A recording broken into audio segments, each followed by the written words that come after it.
Antara mereka terima beberapa M, tapi harus transparan, atau ya nggak apa-apa, we move on to next club. Sesimpel itu. Pada masanya kita berhasil membersihkan lebih dari 80% klub di Indonesia. Yang ternyata setelah kenalan, namanya Erick Thohir, yang kenalan Pak Triawan Munaf, yang kenalan lagi, pokoknya orang-orang yang ternyata bapak-bapak yang hebat-hebat, Wisnu Tama gitu kan. Terus mereka semua ngajakin meeting gitu hari itu juga. Dan mereka meminta tolong Loket untuk their word ya, menyelamatkan Indonesia gitu. Nggak ada sama sekali di dalam pikiran kita itu kita mau number one di Indonesia.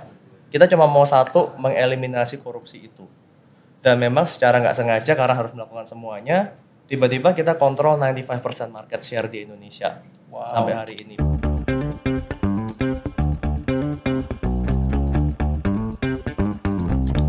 Tapi yang menarik selama 3 bulan, precisely for 3 months, itu every day, apapun yang aku lakukan, apapun yang aku ketemu sama orang, pas buka kitab suci, pas dengerin lagu, apapun itu, semuanya sama message-nya.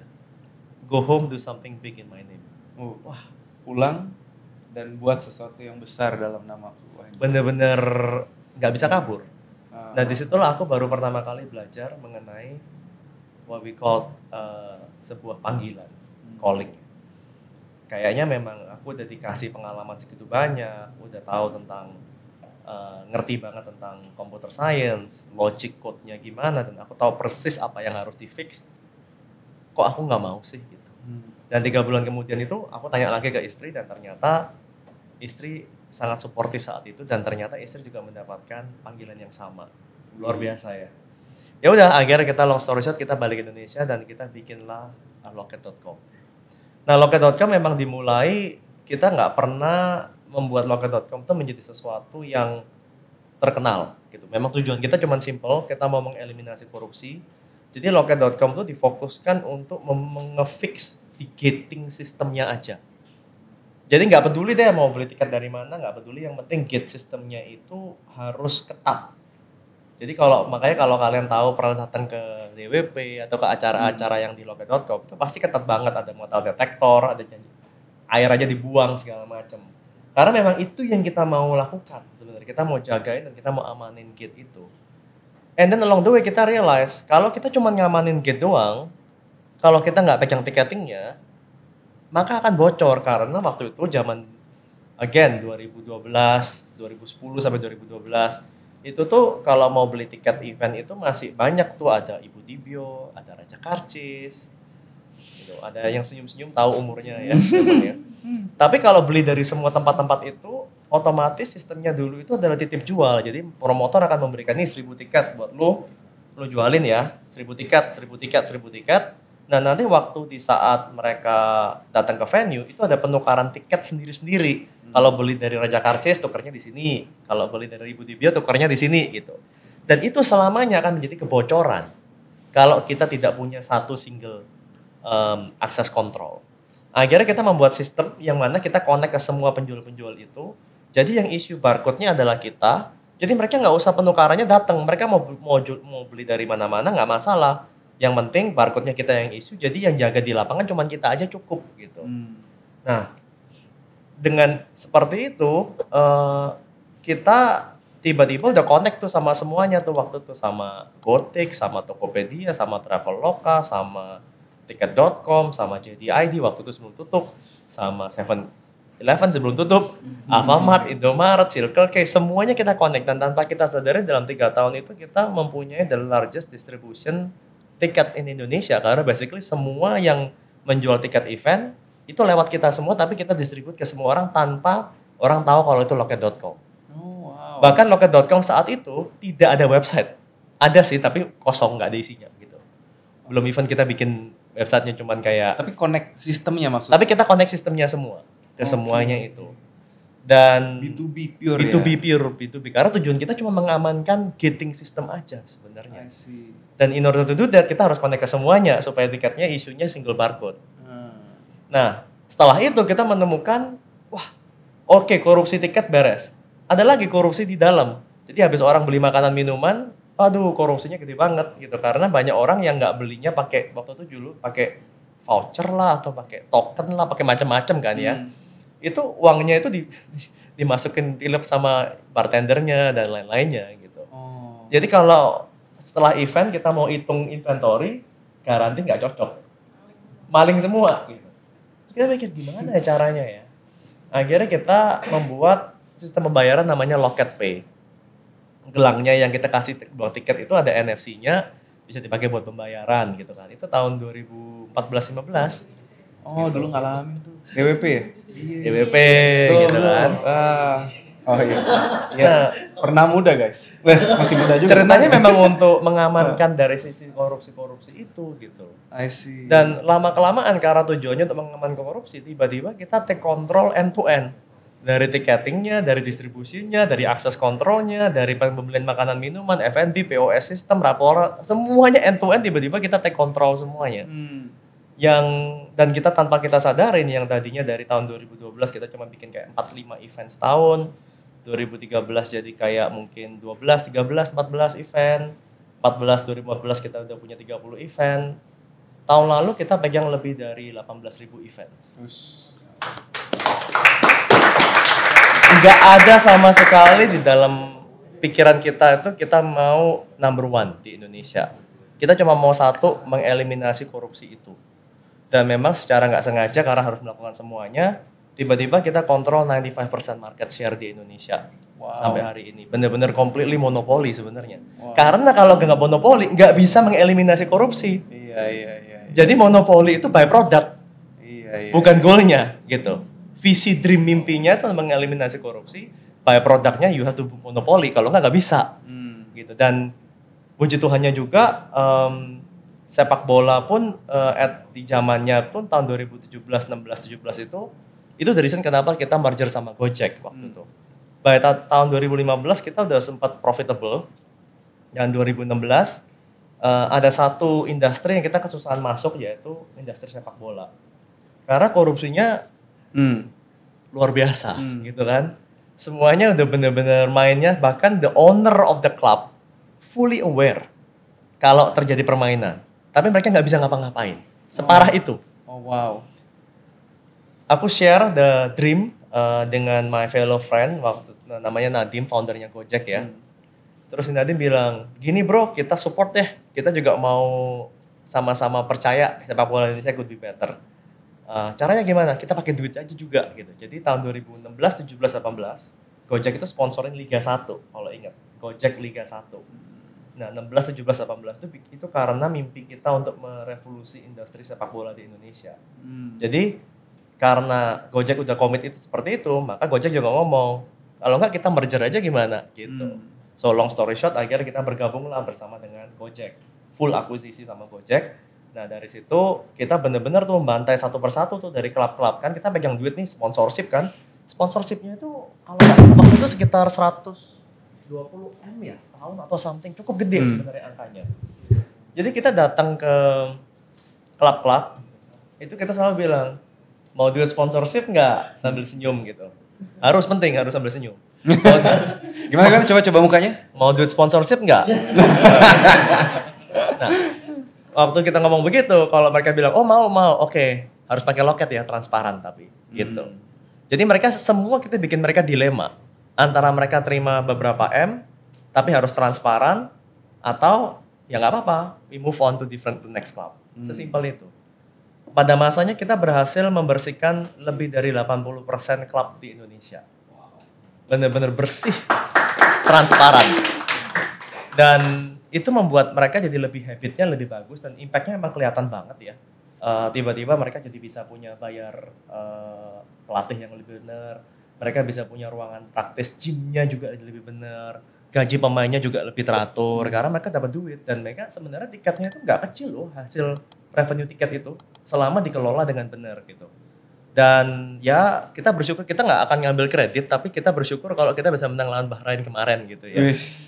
Jadi itu juga salah satunya juga kalau waktu itu nggak pakai duit mungkin nggak akan pernah bisa juga memang. Dan kalau nggak ada Gojek juga kita nggak akan pernah mampu untuk melakukan seperti itu juga gitu. Jadi memang again itu sekali lagi ya, maksudnya sesuatu yang meskipun kita struggling pun, disinilah dimana peran serta Tuhan itu selalu ada. Dia memungkinkan sesuatu yang nggak mungkin. Gitu. Maksudnya siapa sih yang punya duit 120M yang kita bakar buat sponsorship? Nggak ada, gitu. Kita nggak mungkin mampu. Tapi tiba-tiba muncullah Gojek ini, oke kita yang bersihin deh, gitu. Kita bantu lu. Akhirnya kita berhasil seperti itu juga, kita percaya banget itu semua selama kita punya hati yang ingin melayani, kita memang sesuai dengan calling kita tuh pasti akan ada jalan dibukakan sih. Keren. Tuhan. Wis. Terus lanjut. Nah, terus Asian Games. Oh, dia udah tahu nih. Oh iya. Oke. Karena udah dapat kisi-kisi kemarin ngobrol itu kisahnya inspirasional banget. Tapi nggak apa-apa. Teman-teman pada semangat kan? Demen dengerin? Masih oke ya? Udah ngantuk belum? Oh ya oke. Kalau gitu kita. Iya, masih gitu. Coba kita tunjukin A-nya sama kakak ini. Ya oke. Siap. Lanjut. Asian Game ini a bit unik ya. Karena cerita Asian Game ini sebenarnya juga sesuatu yang terkait dengan fundamental most of the business di Indonesia lakukan. Jadi waktu aku balik Indonesia, itu tuh aku mendapatkan sebuah challenge yang cukup mind blowing. Karena ternyata di Indonesia itu nyogok itu hal yang lumrah. Nah karena aku 15 tahun di Amerika, dan baru kenal Tuhannya juga di Amerika, jadi waktu balik ke Indonesia tuh kayak, hah emang gini ya mesti ya gitu. Apalagi di industri entertainment ya. Industri entertainment tuh meetingnya aja di Colosseum. Oh, semua ketawa ngerti. Apa itu? Itu padahal pancingan tadi sebenarnya jebakan. Enggak, tempat makan dimsum. Gitu kan. Mau tuh meetingnya aja di karaoke gitu kan. Aku kayak enggak ada cara lain kah gitu kan. Tapi semua orang waktu itu sekitar aku pada bilang memang gini Pak di Indonesia cara mainnya gitu. Sana ntar ngasih cewek lah, ngasih apalah gitu. Aku bilang I don't think we should do this gitu. Nah, tapi setiap kali aku melakukan seperti itu, sekitar aku tuh ngelihatnya kayak ih sok suci dari Amerika nih. Kagak ngerti nih cara mainnya di Indonesia nih gitu. Terus terang it was tough. Jadi caranya waktu itu cukup simple, ya budgetnya dinolin, budget marketingnya dinolin, budget entertainment dinolin. Tapi tetap ada sedikit kebocoran kalau mereka mau pakai uangnya mereka sendiri kan. Nah, tapi ya itu tetap kita ngomongin pelan-pelan gitu. Nah, tapi dilema yang paling besar itu ya memang selalu nggak cuman di menyogok tapi juga dipalak. Ya kan? Terutama kalau kita ngomong sama ya oknum-oknum lah gitu. Ya kita bakal melakukan seperti ini tapi lu mesti ngasih kita begini gitu misalnya. Itu selalu kita kesusahan. Tapi yang luar biasanya sekali lagi Tuhan buka jalan gitu kan. Tiba-tiba aku diketemuin sama salah satu investor yang sangat istilahnya itu posisinya itu mereka tuh sangat Christian based fund. Bayangin. Venture capital yang Christian based fund. Kurang holy apa coba? Tapi maksudnya gini. The reason kenapa I work with them itu sebenarnya bukan karena kita butuh duit nggak segala macam, tapi sebenarnya aku butuh yang namanya kambing hitam. Kambing hitam ini diperlukan di sebuah corporate di mana sebagai CEO setiap kali aku stuck with something yang desisinya aku tidak bisa meng-override dan dianggap sok suci, aku tinggal bilang board aku nggak boleh. Gimana board? Padahal mereka juga nggak tahu apa-apa sebenarnya. Tapi it was successful strategy. Banyak banget hal-hal yang susah-susah itu aku bisa get away. Sampai Asian Game itu yang membuat aku kesusahan yang aku susah banget buat melewatkan. Karena gini, Asian Game itu kita udah nggak ada board lagi karena kita udah merge sama Gojek. Jadi udah beda suasananya. Bumpernya udah hilang. Terus di Asian Game itu waktu kita pertama kali ketemu itu Asian Game itu FYI itu ada tender waktu itu dibuka untuk ngurusin pengadaan atau renovasi GBK lah ya sama tiketingnya sekalian sama tiketingnya dan pengadaan GBK dan renovasi GBK ini memang di tendernya ini sama pemerintah lebih tepatnya karena GBK itu punyanya Setnek jadi kita harus berhubungan dengan Setnek. Luar biasa. mintanya aneh-aneh gitu kan. Dan memang saat itu kita tetap bersikeras untuk tidak mau melakukan hal-hal seperti itu. Cuman semua orang pressure-nya gede. Pak, ini kan Asian Games belum tentu setahun sekali gitu. 100 tahun sekali aja belum tentu gitu kan. Dan ini ada di Indonesia loh. Udahlah. Tuhan juga ngerti. Sampai ada yang bilang begitu. Tuhan juga ngerti, sesekali nggak apa-apa dosa dikit-dikit. Ya. Tapi kan aku juga nggak nyaman gitu. Itu gimana ya gitu, nggak bisa deh gini-gini. Tapi sekali lagi lah ya, pokoknya selalu ada jalan lah. Dimana waktu itu pokoknya disupport sama Gojek juga. Akhirnya kita menemukan bosnya lewat jalur segala macem. Kita bisa lewat jalur normal dan puji Tuhannya kita menang tendernya, ya kan? Nah, belum sampai situ ceritanya. Abis kita menang, isunya itu baru muncul karena 3 bulan setelah atau sebelum Asian Games dilakukan, itu tiba-tiba pesaing utama Gojek yang namanya Grab itu jadi sponsor utamanya Asian Games. Nah, sebelumnya sebenarnya dia udah datang ke kita. Gojek si Grab mau taruh nih $10 juta. Lo mau matching nggak? Kita bilang $10 juta dari mana duitnya? Gitu. Nggak segampang itu kan kumpulin duit dalam waktu singkat gitu. Akhirnya kita nge-bypass itu, Grab jadi main sponsor. Nah, apapun yang si Grab lakukan ternyata dia pertama kali ada yang liatin ada yang nama Gojeknya nggak dibuangin tuh semua, termasuk Loket.com. Udah deal nih, Udah deal nih. Tapi karena pasal sponsorshipnya lebih kuat, nggak tahu force major atau apa, nggak tahu lah. Pokoknya tiba-tiba kita bisa di retender ulang, tapi kita nggak boleh masuk. Gitu. Nah, itulah dimana di saat-saat yang sebagai manusia dan pebisnis pasti kita akan mengalami kekecewaan seperti itu. Nah, yang merasa kayak gimana sih?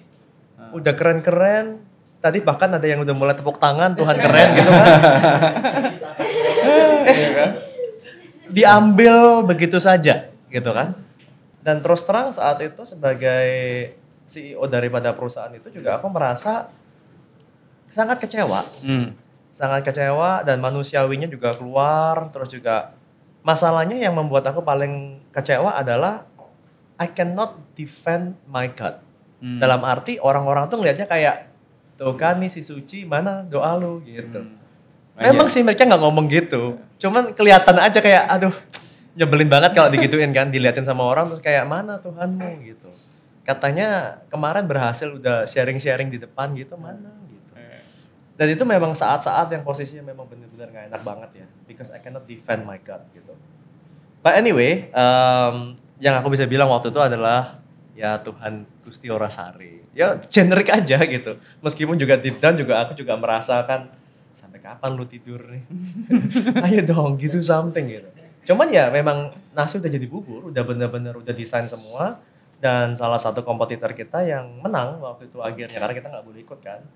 Ya udah jalan semua. Hari pembukaan Asian Games kita hanya bisa melihat dari layar TV. Ya udahlah gitu. Hari kedua Asian Games tetap menyesali. Hari ketiga Asian Games. Nah waktu itu mulai muncul berita di mana si vendor tersebut yang dipilih itu berantakan. Jadi tiketingnya itu berantakan sekali. Ini kayak kalau ada yang inget pasti tahu ya, maksudnya kayak pembukaan Asian Games itu satu kursi bisa diisi 6 orang, duplikat di mana-mana.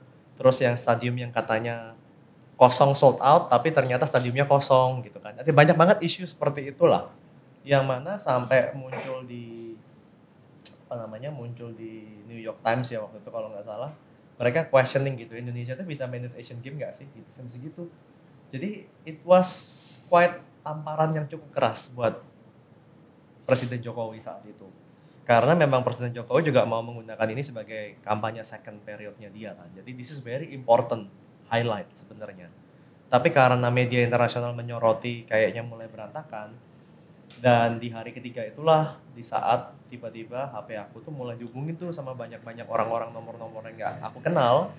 Yang ternyata setelah kenalan namanya Erick Thohir, yang kenalan Pak Triawan Munaf, yang kenalan lagi pokoknya orang-orang yang ternyata bapak-bapak yang hebat-hebat Wisnu Tama gitu kan, kayak wah di WA nih sama mereka nih gitu kan.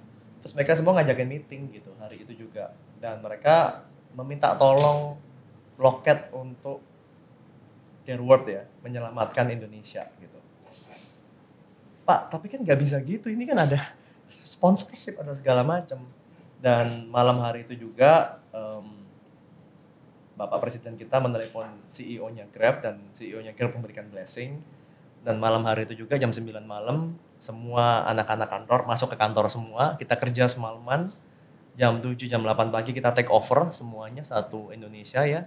Dan sampai hari ke-15 tidak ada masalah semuanya satupun. Kita berhasil menghandle 5 juta tiket dan semuanya smooth sampai habis, nggak ada masalah. Dan ini yang akhirnya membuat kita dianggap sebagai pahlawan nasional. Bahkan ini yang bisa membuat foto aku bisa masuk ke dalam covernya Forbes magazine. This is not talking about halaman ya. Bukan di halaman tengah nih. Ini di cover boy gitu kan. Kalau bukan karena Tuhan, karena siapa gitu. Maksudnya memang kadang-kadang masalah itu sebagai pebisnis ya, pasti akan ada. Pasti akan ada. I guarantee that. Dan itu selalu tergantung dari mana bagaimana kita menyikapinya. Kalau saat itu kita menyikapinya adalah ya udahlah, emang kita nggak begini, terus kita mabok-mabokan, life sucks gitu misalnya, kita benar-benar terlarut ke dalam seperti itu dan kita nggak prepare sama sekali. Meskipun kita ditelepon sama Pak Erick Thohir pun, kita belum tentu bisa ready malam itu kok. Gitu. Tapi karena kita udah ready malam itu dan kita tetap positive attitude dan kita obedient kuncinya. Kita percaya kalau sesuatu yang besar akan terjadi, apapun itu nggak tahu apa, tapi kita percaya kalau Tuhan kita adalah Tuhan yang besar gitu ya. Kita tetap obedient aja, beriman aja gitu. Dan kejadian seperti itu tuh yang kalau nggak melewati, kalau memang dari awal kita udah nggak pernah ada telikung-telikungan seperti itu, sampai habis ya smooth-smooth aja, ya kan? Dan nggak ada yang nyadar kalau ngurusin tiketing itu susahnya setengah mati. Nggak ada yang nyadar kalau ya memang nggak cuman sekedar jualan tiket atau distribusi tiket, tapi ada akses kontrolnya, ada gating systemnya, ada crowd controlnya, itu semua banyak banget yang harus diurusin. Dan venue-nya pun harus di-prepare duluan juga. Karena kita udah prepare 3 bulan yang sebelumnya dan selama setahun, semua itu buat kita meskipun take over semalam juga bisa gitu loh. Tapi itu tadi, karena kita benar-benar mengandalkan Tuhan banget, ternyata Tuhan punya cara tuh untuk show off, untuk bisa masuk secara elegan banget, secara luar biasa banget, yang akhirnya kita benar-benar menjadi pemenangnya gitu di situ. Tepuk tangan lagi. Gue dengarnya aja masih merinding. Keren. Jadi udah selesai. Bebas mau tanya apa lagi? Coba lanjutkan lagi dong. Belum, masih ada waktu. Tenang ya. Nanti pertanyaan di open. Tapi ini belum selesai. Ini baru Asian Games tahun berapa itu? 2000 berapa tuh? 17, 18. 18. Tadi kan ceritanya terus sampai akhirnya di take over balik full. Ini kan masih di bawah Goto kan nih. Sampai akhirnya bisa di take over balik. Tapi prosesnya dong, ceritain. Ada lagi nggak? Kita ngomong tadi udah turun, naik lagi. Terus ada turun lagi nggak nih? Banyak lah. Oh ya, okay. Namanya juga bisnis gitu kan. Oke.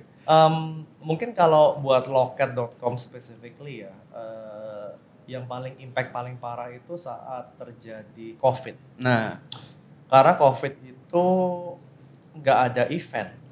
Kita kan offline event banget nih ya. Dan kalau nggak ada event, ya nggak ada income. Ya kan? Nggak tiket kita online. Kita udah coba sih bikin live event online, streaming. Tapi ya siapa sih yang mau beli tiket event online gitu. DWP itu kita bikin online waktu itu. Oh serius? Lumayan. Orang party di rumah joget-joget sendiri juga ada. Ada? Lu ikut? Oke. Gue baru tahu. Jadi di rumah? Iya. Oh oke. Ya udah. Lu udah ketuaan berarti. Betul. Gue ketuaan. Udah lewat.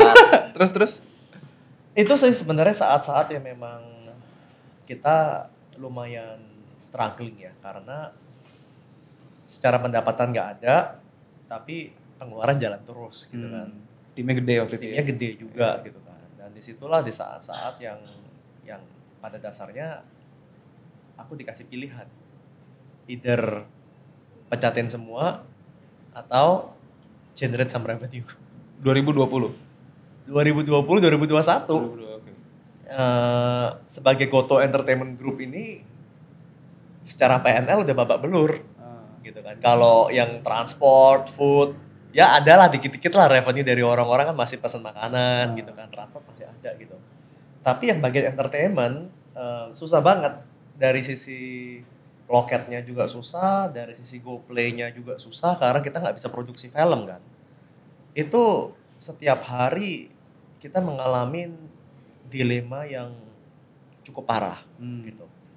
Nah, dari sisi loketnya memang saat itu waktu kita udah kepepet banget nih, di saat kita harus benar-benar harus mecatin orang, otherwise kita nggak bisa survive.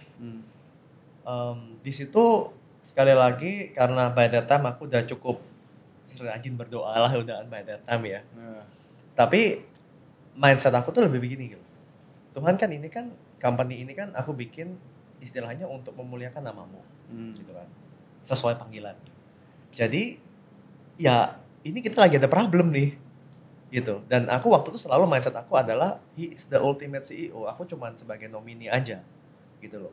Jadi kalau ada problem seperti itu, biasanya aku memang punya kebiasaan untuk datang ke Bapa di surga dan aku tinggal bilang, your problem nih, not mine. Lu solve lah. Ntar kabarin ya kalau lu udah punya solusi. Enak ya? Karena hubungan udah cukup deket gitu, intimate relation, dan aku benar-benar mempercayakan semua itu ke Tuhan gitu. Pokoknya lu mau nyuruh aku apa, mau ngomong apa, I'll follow gitu. Tapi memang di saat-saat seperti itu benar-benar aku merasakan selama seminggu 2 minggu itu tidak ada jawaban.